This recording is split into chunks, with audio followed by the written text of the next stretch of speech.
EMP est en marché avec Mayenne Communauté. Cette collectivité est née en janvier 2016 et est issue de la fusion des communautés de communes du pays de Mayenne, qui compte 20 communes, et celle du Haut-Rlasset qui en compte 13. En matière de collecte de déchets, ces deux collectivités avaient des principes de fonctionnement différents qu'il a fallu réorganiser et surtout harmoniser.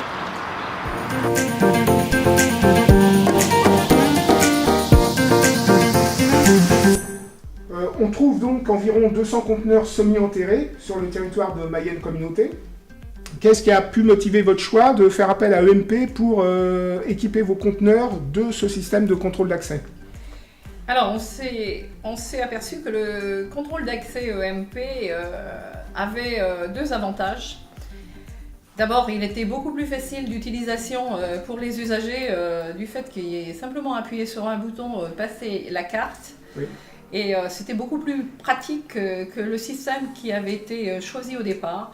Et puis surtout, l'avantage, c'est que c'est un système dont on utilise le Bluetooth pour le transfert des informations. Et c'est franchement appréciable sur notre territoire.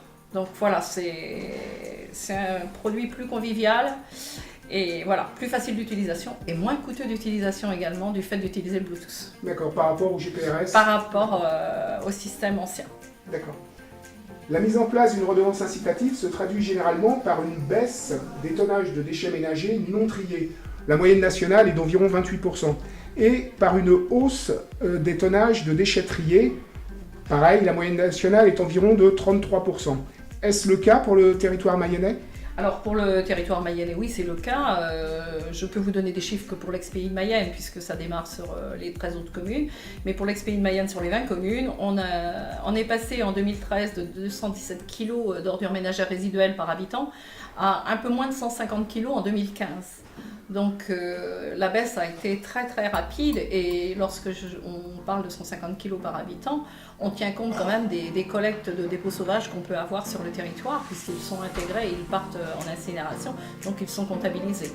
Le tri dans le même temps, il a augmenté dans des proportions quasi similaires puisqu'il faut compter à peu près 30% de tri de plus.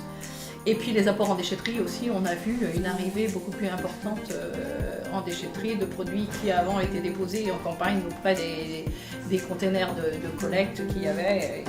Donc c'est vrai que malgré tous les problèmes que ça peut poser, la mise en place, parce que c'est quand même un changement très important, ça fonctionne. Il faut que les gens le sachent, ça fonctionne et ça fonctionne bien.